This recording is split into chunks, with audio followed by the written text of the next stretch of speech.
Hi everybody. ഈ ക്ലാസ്സിൽ നമ്മൾ തേർഡ് സെമ്മിൻ്റെ BA-BSc ഹിന്ദിയിലെ ഇമ്പോർട്ടൻ്റ് ആയിട്ടുള്ള ക്വസ്റ്റ്യൻസ് ആണ് പരിചയപ്പെടാൻ പോകുന്നത്. ഒരു റിക്വസ്റ്റഡ് വീഡിയോ ആയിട്ടുള്ള രീതിയിലാണ് ഇത് എടുത്തിരിക്കുന്നത്. അതുകൊണ്ട് തന്നെ ഇതിൽ ആൻസേഴ്സ് കവർ ചെയ്തിട്ടില്ല. ഓൺലി ഇമ്പോർട്ടൻ്റ് ആയിട്ടുള്ള ക്വസ്റ്റ്യൻസ് മാത്രമാണ് നമ്മൾ ഇവിടെ കവർ ചെയ്യാൻ പോകുന്നത്. ജാഗോ ഫിർ ഏക് ബാർ എന്ന കവിത എഴുതിയിരിക്കുന്നത് സൂര്യകാന്ത് ത്രിപാഠിയാണ്. നിരാല എന്ന പെൻ നെയിമിലാണ് അദ്ദേഹം എഴുതുന്നത്.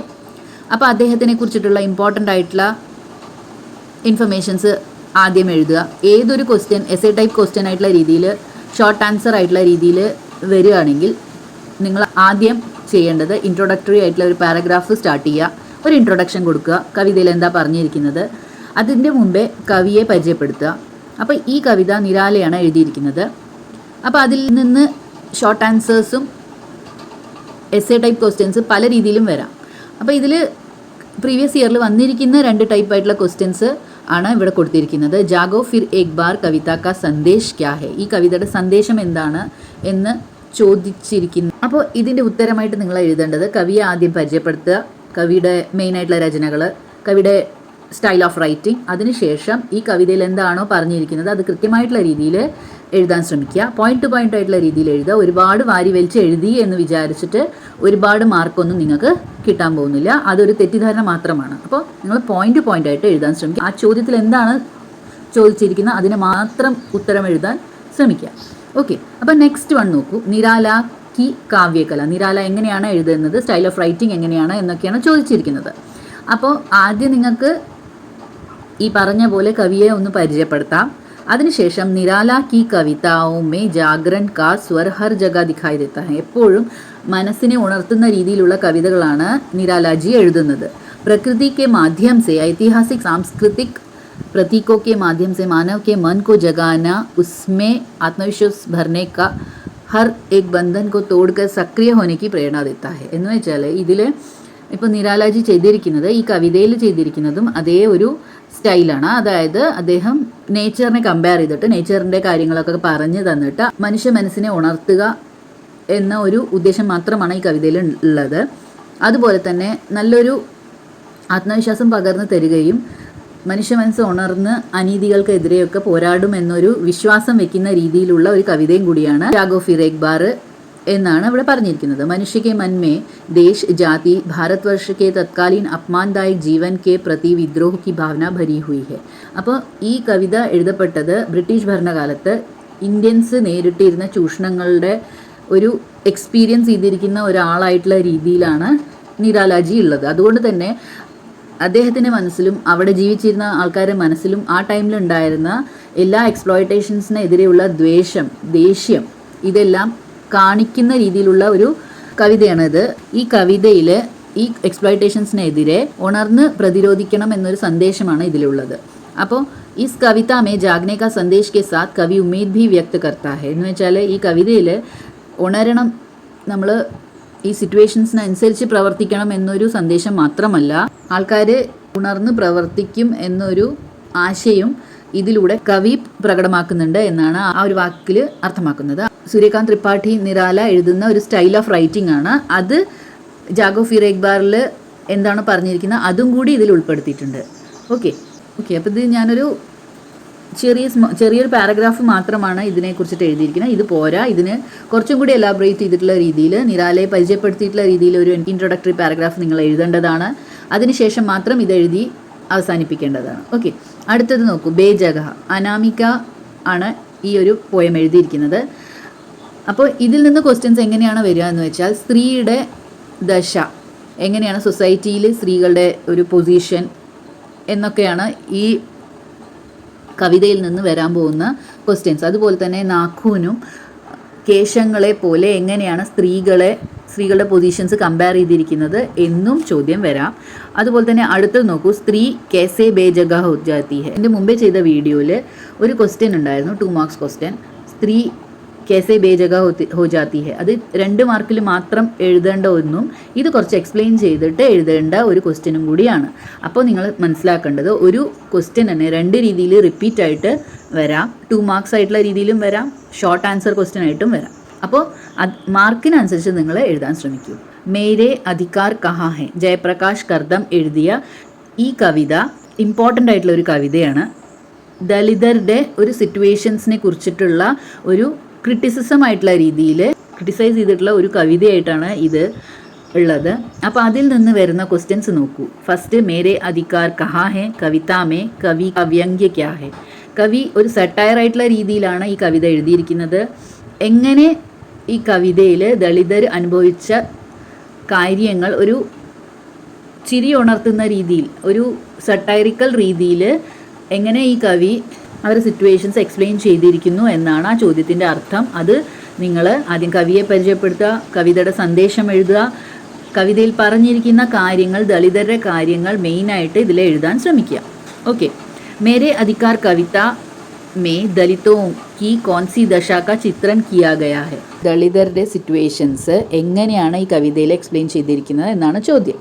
അപ്പോൾ ഈ പറഞ്ഞതുപോലെ തന്നെ ആദ്യം 2 പാരഗ്രാഫായിട്ടുള്ള രീതിയിൽ എഴുതാൻ ശ്രമിക്കൂ. ഒരു 3/4 പേജെങ്കിലും വരുന്ന രീതിയിൽ വേണം, നിങ്ങൾ പോയിന്റ് ടു പോയിന്റ് ആയിട്ടുള്ള രീതിയിൽ വേണം എഴുതാൻ. അപ്നെ അധികാരോ പർ ദലിതോ കി ക്യാ പീഡ ഹെ. ദളിതർക്ക് പല അവകാശങ്ങളും ഉണ്ട്, സാധാരണ ആൾക്കാരെ പോലെ പല അവകാശങ്ങൾ അവർക്കും ഉണ്ട്. പക്ഷേ സൊസൈറ്റിയിൽ നിലനിൽക്കുന്ന പലതരം വിവേചനങ്ങൾ കാരണം അവർക്ക് ആ അവകാശങ്ങൾ അനുഭവിക്കാൻ പറ്റുന്നില്ല. അപ്പോൾ അതിനെക്കുറിച്ചിട്ട് ദളിതരുടെ മനസ്സിലുള്ള ദുഃഖം എന്താണ് എന്നാണ് ചോദിച്ചിരിക്കുന്നത്. അപ്പോൾ അത് നിങ്ങൾ എക്സ്പ്ലെയിൻ ചെയ്തിട്ടുള്ള രീതിയിൽ എഴുതുക. മേരെ അധികാർ കവിത കാ ദുഃഖ്, അതിൻ്റെ വ്യഥ അല്ലെങ്കിൽ ആ കവിതയിൽ എക്സ്പ്രസ് ആയിരിക്കുന്ന പെയിൻ എന്താണ് എന്നാണ് ചോദ്യം. ധർമ്മവീർ ഭാരതിജി എഴുതിയ കനുപ്രിയയിൽ നിന്ന് ഒരുപാട് ക്വസ്റ്റ്യൻസ് പല തരത്തിലും വരുന്നുണ്ട്. അപ്പോൾ നിങ്ങൾ ഈ ഭാഗത്തിനെ ഒന്ന് ഇമ്പോർട്ടൻ്റ് ആയിട്ടുള്ള രീതിയിൽ കവർ ചെയ്യാൻ നോക്കൂ, ശ്രമിക്കൂ. കനുപ്രിയ കി കേന്ദ്രീയ കൽപ്പന ക്യാ ഹെ. എന്താണ് സെൻട്രൽ ഐഡിയ കനുപ്രിയയിൽ, അത് നിങ്ങൾ വിവരിച്ച് എഴുതണം. കനുപ്രിയ കാ വിരഹ്, അടുത്ത ക്വസ്റ്റ്യൻ. അതുപോലെ തന്നെ 3ാമത്തെ ക്വസ്റ്റ്യൻ നോക്കൂ. രാധയുടെ ക്യാരക്ടർ എക്സ്പ്ലെയിൻ ചെയ്യാനാണ് അതിൽ വന്നിരിക്കുന്നത്.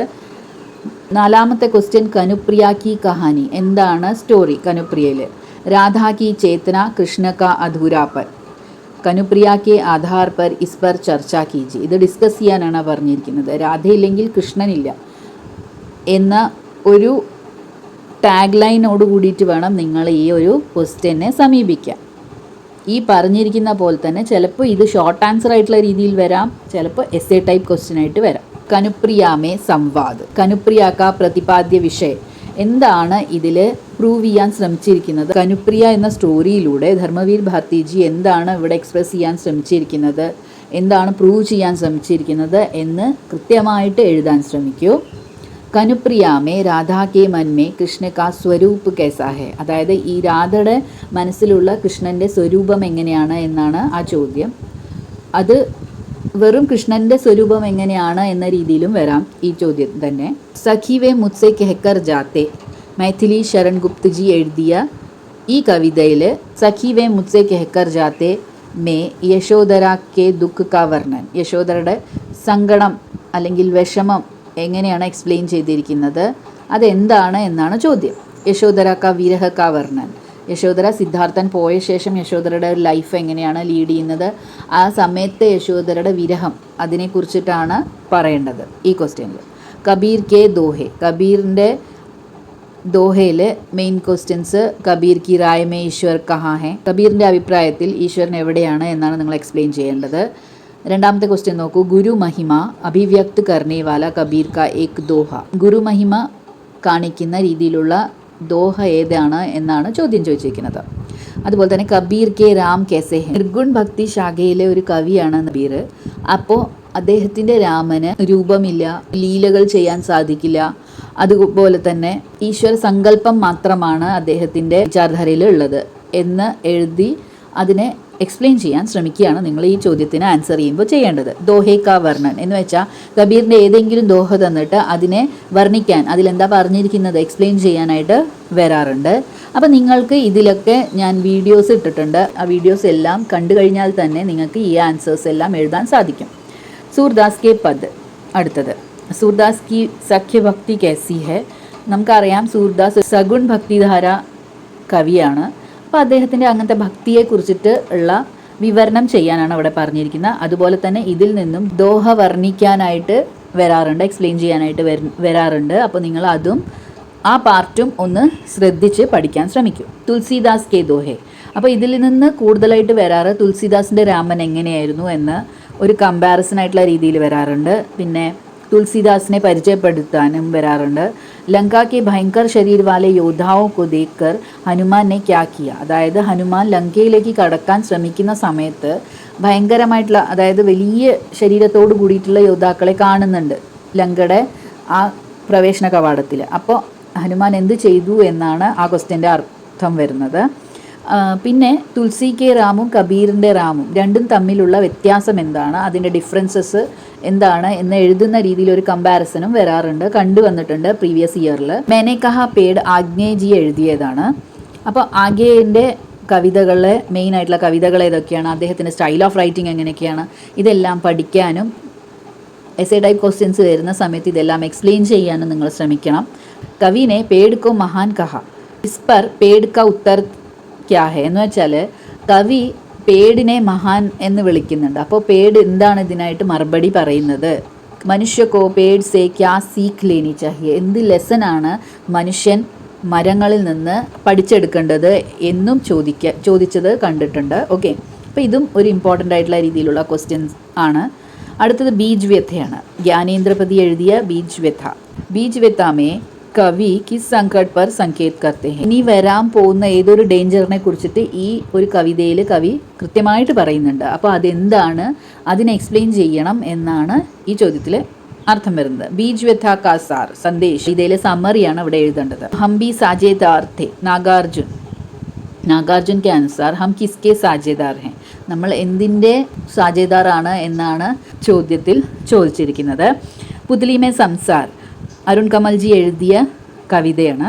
ദ്രോണാചാര്യനെ ശിഷ്യക്ക് ഏകാഗ്രത കി പരീക്ഷ कैसे लिया, എന്തിൽ ടെസ്റ്റിലൂടെയാണ് ദ്രോണാചാര്യൻ അദ്ദേഹത്തിൻ്റെ ശിഷ്യന്മാരുടെ ഏകാഗ്രത ടെസ്റ്റ് ചെയ്തത് എന്നാണ് ഈ ചോദ്യത്തിൻ്റെ അർത്ഥം. ഇസ് കവിത കെ ആധാർ കി കഥ ക്യാ ഹെ, ഏത് കഥയുടെ ആധാരത്തിൽ നിന്നാണ് ഈ ഒരു കവിത വന്നിരിക്കുന്നത് എന്നാണ് ചോദിച്ചിരിക്കുന്നത്. ആദ്യം ജ്ഞാനേന്ദ്രപതിയെ കുറിച്ച് എക്സ്പ്ലെയിൻ ചെയ്തിട്ട് മഹാഭാരതത്തിലെ ഏത് ഭാഗത്തിൽ നിന്നാണ് ഈ ഒരു കവിതയുടെ പ്രചോദനം ഉൾക്കൊണ്ടിട്ടാണ് ഈ ഒരു കവിത എടുത്തിരിക്കുന്നത് അത് എഴുതൂ. അതിനുശേഷം ഈ കവിതയിൽ എന്താ പറഞ്ഞിരിക്കുന്നത് എന്ന 2-3 വരിയിൽ എഴുതാൻ ശ്രമിക്കൂ. അങ്ങനെയാണ് ചെയ്യേണ്ടത്.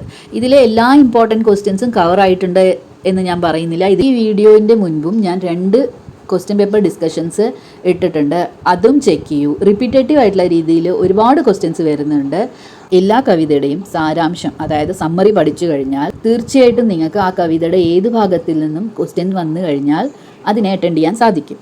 ഒന്നും സ്കിപ്പ് ചെയ്യാതെ പോയിന്റ് ടു പോയിന്റ് ആയിട്ടുള്ള എല്ലാ കവിതയുടെയും സാരാംശം പഠിക്കാൻ ശ്രമിക്കൂ. ഈ പോയങ്ങളെല്ലാം എക്സ്പ്ലെയിൻ ചെയ്തിട്ടുള്ള വീഡിയോൻ്റെ പ്ലേലിസ്റ്റ് ഞാൻ ഇതിനോടൊപ്പം തന്നെ ചേർക്കുന്നുണ്ട്, അതെല്ലാം ചെക്ക് ചെയ്യാൻ ശ്രമിക്കൂ. യൂണിവേഴ്സിറ്റി വെബ്സൈറ്റിൽ നിന്ന് എടുത്തിരിക്കുന്ന ഇമ്പോർട്ടൻറ്റ് മോഡൽ ക്വസ്റ്റ്യൻസും അതുപോലെ തന്നെ മുൻ വർഷങ്ങളിൽ വന്നിരിക്കുന്ന റിപ്പീറ്റേറ്റീവ് ആയിട്ടുള്ള ക്വസ്റ്റ്യൻസ് മാത്രമേ ഇവിടെ കവർ ചെയ്തിട്ടുള്ളൂ. സമ്മറികളെല്ലാം നോക്കിക്കഴിഞ്ഞാൽ തന്നെ നിങ്ങൾക്ക് എക്സാം ഫേസ് ചെയ്യാനുള്ള ഒരു കോൺഫിഡൻസ് വരും. ഒരുപാട് ടെൻഷൻ ആവാതെ കൂളായിട്ട് എക്സാം ഫേസ് ചെയ്യാൻ ശ്രമിക്കൂ. പോയിന്റ് ടു പോയിന്റ് ആയിട്ടുള്ള ആൻസേഴ്സ് എഴുതാൻ ശ്രമിക്കൂ. ചോദിച്ചിരിക്കുന്നതിന് മാത്രം ആൻസേഴ്സ് എഴുതാൻ പ്രത്യേകം ശ്രദ്ധിക്കണം. നല്ല ഫ്രഷ് മൈൻഡോട് കൂടിയിട്ട് നിങ്ങൾക്ക് ഈ എക്സാം എഴുതാൻ സാധിക്കട്ടെ. All the best. ഇനിയും എന്തെങ്കിലും ഡൗട്ടുകൾ നിങ്ങൾക്ക് ഉണ്ടെങ്കിൽ തീർച്ചയായിട്ടും കമൻറ്റ് ബോക്സിലിടും. സജഷൻസ് ഉണ്ടെങ്കിലും കമൻറ്റ് ബോക്സിൽ അറിയിക്കൂ. ഈ പറഞ്ഞിരിക്കുന്ന എല്ലാ കാര്യങ്ങളും നിങ്ങൾക്ക് മനസ്സിലായെന്ന് വിചാരിക്കുന്നു. എൻ്റെ വീഡിയോകൾ ഇഷ്ടപ്പെടുന്നുണ്ടെങ്കിൽ ലൈക്ക് ചെയ്യൂ, ഷെയർ ചെയ്യൂ, സബ്സ്ക്രൈബ് ചെയ്യൂ. താങ്ക്